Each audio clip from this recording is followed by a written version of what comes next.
So, we are on Ruth chapter 4. Closing it out today.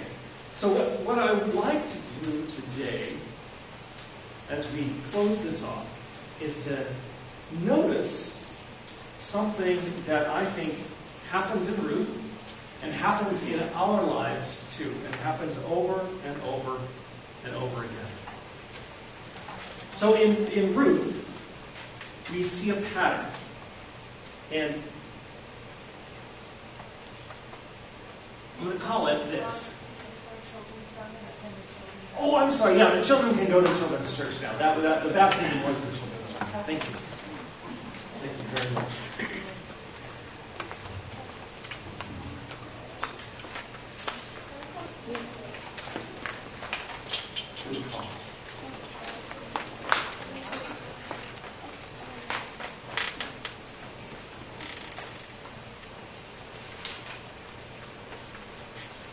All right, so what I want to do is notice the whole sweep of Ruth today. And what you're going to see is that the sweep of Ruth applies all over the place. It applies to history itself, and it applies to your life. And it can happen in large ways and small ways. So in Ruth, in the beginning of Ruth, they're living a normal life. It's just Ruth and Elimelech and the two sons, Mahlon and Chilion. And then something happens, and they move away. And why did they move to Moab? It seems kind of odd to most commentators that they chose to move to Moab, because Moab was, as we talked about, kind of like one of the two countries. Moab, the Moabites were one of the two peoples that were really not supposed to be part of Israel, because they didn't help Israel when Israel was on their way to the Promised Land. And so the law said, don't mingle with the Moabites and don't let them be part of the land of Israel. So they chose to move away, and bad things happened, painful things happened, got their attention, and finally Ruth has a realization. She realizes that finally there's bread again in Bethlehem, and there's nothing keeping her in Moab, and she's going to be a foreigner, growing old and dying as a widow in a foreign country. And so all these things come together, and she decides to come back to Israel. And when she comes home, she finds redemption that she did not expect to find.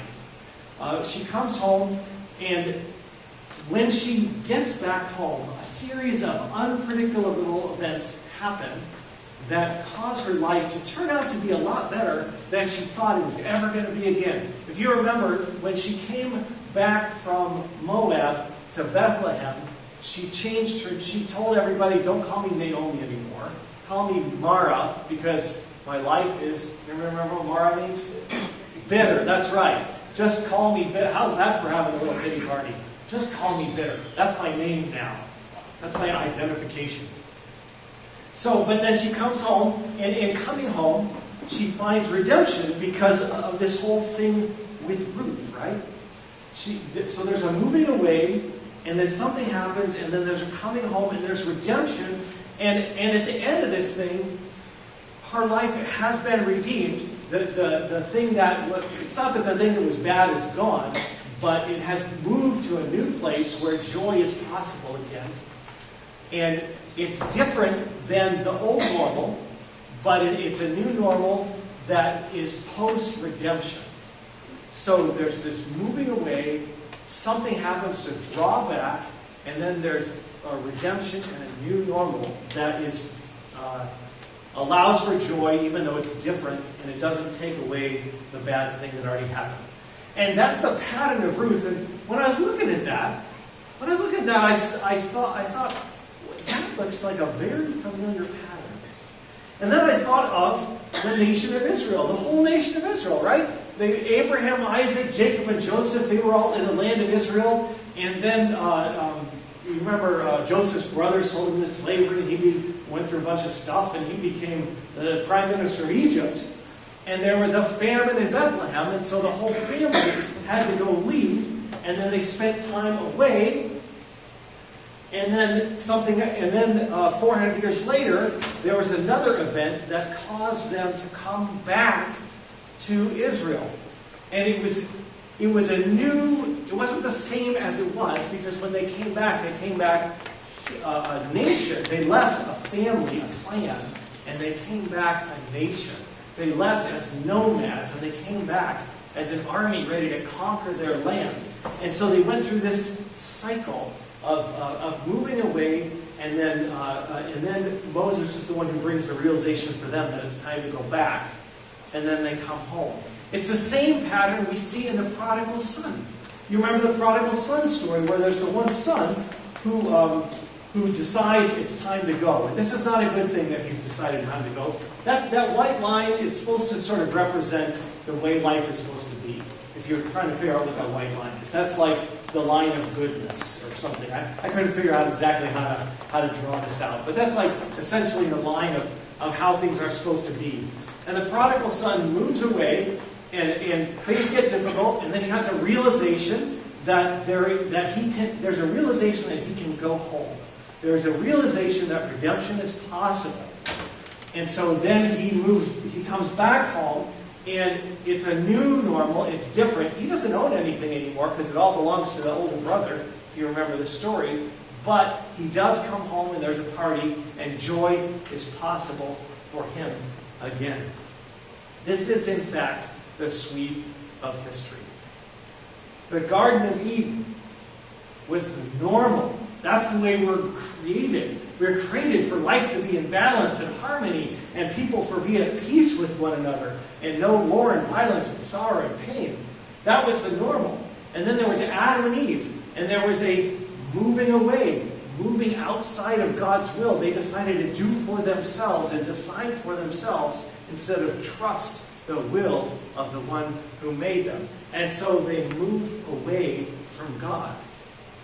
And then there's thousands and thousands of years, and then we get to this, what I'm calling that point of realization. That's actually Jesus coming in this one to say redemption is possible. And then through Jesus, he takes on the burden of our sin, which frees us to come home like the prodigal son and know that acceptance is already there. That's key. We're going to find that in it. We're going to see that in a moment, that it is key that the acceptance is already there. And so we are redeemed. It's a new normal. It's never going to be like Adam and Eve. We're not going to know what it's like not to have sin. We're not going to know what it's like not to have pain. We're not going to know what it's like not to have to fight rebellion and things that pop out of our own hearts. And yet there is a new normal, and it's a normal of peace with God through Jesus Christ. That's what Paul wrote to the Galatians. So we moved away from God in the Garden of Eden, And when the fullness of time had come, God sent forth his Son, born of a woman, born under the law, to redeem those who are under the law, so that we might receive adoption as sons. That's what we celebrated here this morning with the baptism, is the adoption as sons and daughters of God, the redemption that Jesus made possible. And it's the grace of God that makes that possible. And the grace of God takes place in this area right here. This is where God's love opens us up to coming home. And this is the cycle of redemption that I think plays over and over. I think it happened at the Reformation. Today we're celebrating Reformation Day. And in the Reformation, there was, first of all, there was only one church for the first 1,000 years. And then the church split into two, the Eastern and Western Church in 950.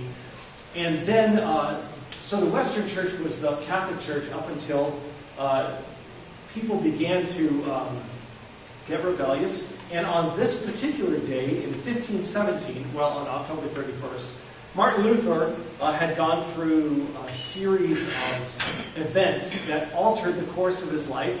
He felt scared for his life, and he felt God had delivered him, and so he felt like he had to keep his promise to become a monk, and went instead of a lawyer, which is what his dad wanted him to be. And so he became a monk, and he began studying the Scriptures, and he began to notice that the Scriptures did not match what the Catholic Church was doing at the moment, which was trying to fund a building program. So we've got to be careful here. We're in the danger zone right now as we're trying to buy a property. Building programs. Nothing but trouble. They're trying to fund a building program to renovate St. Peter's Basilica And there's a guy who is particularly good at selling these things called indulgences. An indulgence is forgiveness of sins and release from purgatory in Catholic teaching. And so this guy named John Tetzel was a salesman, an extraordinary salesman. And so he went out to go sell plenary indulgences, they're called, which meant if you bought that indulgence, sometimes you could just take years off purgatory, but a plenary one was whoever you bought the indulgence for is free from the torment of purgatory immediately. So he had this little jingle, and he would sell these things saying, as soon as the coin in the coffer rings, a soul from purgatory springs. Think of your grandmother. Have you ever burnt your hand? Now think of your grandmother feeling like that forever, across her entire body. Think of your aunt writhing in the flames of hell. For only 2 ducats right now, you can free your aunt from the flames of hell. Do you care about your loved ones? 2 ducats. That's the kind of thing he would do. And so they would pay, and then they would get this piece of paper that says, well, you have bought forgiveness. And Martin Luther, having become a monk, has started to read the Bible, and he's now a professor. And he's reading the scriptures and looking at what the Catholic Church is practicing at that point. And he's saying, this is the problem that we should talk about. And so on October 31st in 1517, he nailed a piece of paper, whatever kind of paper that was, to the door of the church. And this is a college town, Wittenberg is. And so the door of the church is actually the public bulletin board. And so what these are, the 95 Theses, were questions that he was formally proposing for public debate. And so they a lot of them were pretty not too. I'm sorry. Radical. Not too radical, right? But there were a few of them that were really like thumbing their nose at the Pope. Like if you read down, if you took the time to read all the way down into like the 80s, you start to see things like, if the Pope can forgive sins just because he wants to, why doesn't he do it right now and empty purgatory of all the people in torment instead of making the poor peasants pay money to let their relatives out of purgatory? And that's pretty in your face, right? Because remember, the Pope has an army at this point. It's not just a religious leader. The religion and political life are all highly intertwined. And so in the Reformation, we kind of have this same cycle, that the church moved away, and then there are some things that happen in different lives, and they cause a reformation. In this case, from our perspective, the church moves back to the gospel, that we are saved by grace through faith in Jesus Christ, not by works, so no one can boast. And that Jesus has paid all of our sins, and we are free in Christ of the guilt of our sins. And so we as Protestants, Lutherans especially, see this as a coming home, as a restoration of the gospel. And so that's what Reformation Day really is, a celebration of the reformation of the gospel. And I would suggest to you that this is what happens in your life too. That you've kind of got a normal going on, something going on, and that we all have these times where we drift off. And it might be a drifting off of faith. It might be a moving away from some important relationships. It might be just letting some things go, kind of peter out that shouldn't be. The moving aways in our life are too many to list. But it's when our life, if that white line is life as it should be, we drift off track. We drift off track. And then something happens. Hopefully, anyways, there's some sort of realization. And then we are invited to take the opportunity to be redeemed, to embrace the redemption that Jesus has given us, and to come home, to come back. Whether or not you've emotionally distanced yourself from someone you love, or you began to disengage from your work, or you find that you were in a really questioning mode in your faith, that we go through these cycles where there's a moving away and then a new realization and then a coming home. And they happen over and over again in our lives. Sometimes they're huge. Many of you know people who have had huge events. I know some people who have lived this cycle large, like it's alcoholic, right? Where they get married, they've got kind of the normal, they get married, they have kids, and then the pressure of life, their alcoholism gets out of control, and one by one they lose everything. They're moving further and further and further away from that line of life as it should be. And then they come to a realization, they're like, wow, I have really messed everything up. And it's at that point that they begin to make the turn. And so it can happen large, but it can happen very tiny too. It can happen, this pattern, I don't know if you ever had a bad day. Anyone ever had a bad day?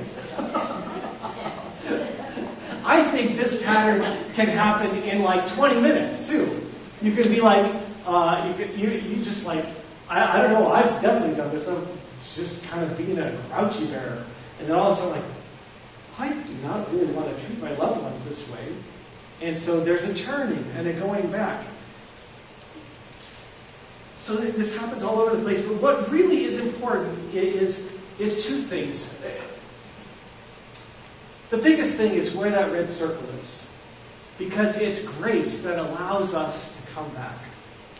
It's grace that in Jesus that allows us to walk those journeys and come back to God when we hit those realizations, those times of maybe I need to move my life in a different direction. And we know because Jesus already died for us that whatever we have done is already taken care of. There's no such thing as God deciding, well, no, too late for you. If you are hearing me today, you know that there is always a God who is accepting you and loving you and wanting you back. And so this cycle happens in our lives. It's not without pain. It's not without loss. Usually when you do that drifting away, it causes problems. Anybody ever said anything when you're having a bad day that's hurtful to somebody else? Yes, you have. You don't need to smile or laugh or raise your hand. And then you've apologized and it's okay. And you do move on because of grace, but the thing is done, right? I mean, you can glue the plate back together, but the plate still got broken. And so it's not without pain and loss, but it's grace that enables that. It's God's grace that enables us to move back to Him, and that's where we get to model Jesus. Because what we want, this is what I want you to see this morning, is this redemption here, this part right here, where God enables us and says, He says, I've already forgiven you, now will you please come home? And that's where we can model Jesus. We can be those kind of people. That when, and you know you've met these kind of people where you've met both kind of people. You've met people that it's very scary to go apologize to. Because you don't know what's going to happen when you apologize, right? You're trying to get up the nerve to do some sort of reconciliation work. You've broken some piece of that relationship and you're going to try and mend it, but you don't know how it's going to happen. And some of you have probably had those experiences, those efforts, those tender moments where you try to move back towards somebody. You've probably had those, some of you anyways, thrown in your face. But you also know people that you know if you did something and you come and apologize to them, that they're going to be cool with it. They're going to be like, I forgive you. That's fine. Let's move forward. Water under the bridge. I love you. Give me a hug. That kind of thing, right? So the question is, I think, what kind of person do you want to be? That's really what Ruth says to us, is what kind of person do you want to be? That's what this cycle says to us. What kind of person do you want to be? Do you want to be a person who makes redemption, restoration difficult for those around you? Or do you want to be a person who makes restoration and redemption and wholeness and newness something that people feel like they could do because they're around you? What kind of person do you want to be? I'm looking at Ruth.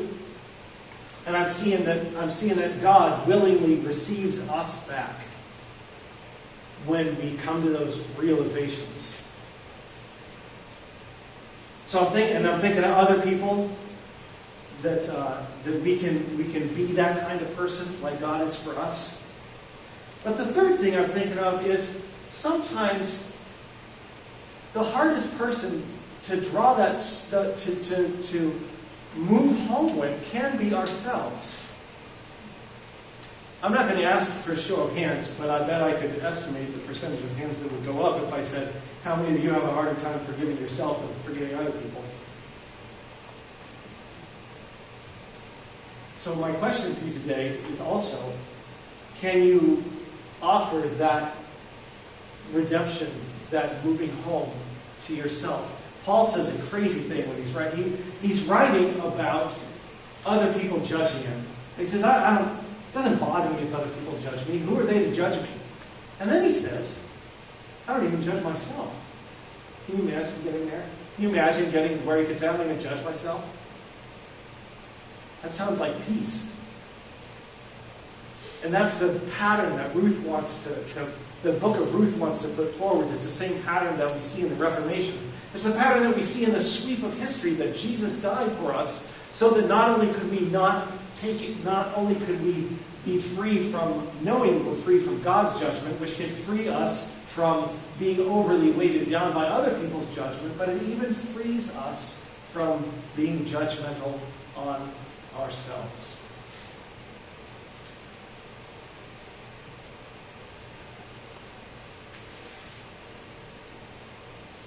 So that's where we are today.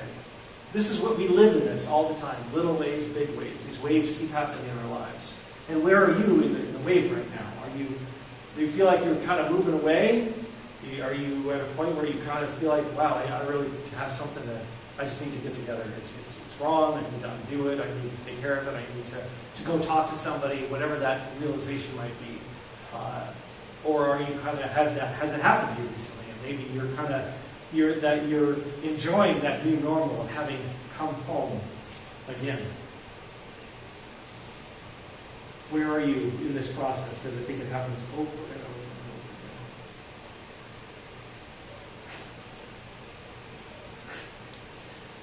over again. And the last thing that I want to point out, and I think Ruth is going to help us, is that this isn't only happening to you, it's happening to people around you. And Naomi helps Ruth navigate her redemption. And I would say in that, Naomi's an example for us too. Because not only do we want to be the kind of people that others can approach, knowing that grace is already there, because grace is flowing out of us because of what Jesus has done, but we also, I think, want to be the kind of people like Naomi's, who actually help other people navigate their redemption. You know people, probably some of you know people, who are in that moving away spot. They have moved away from loved ones, or they have moved away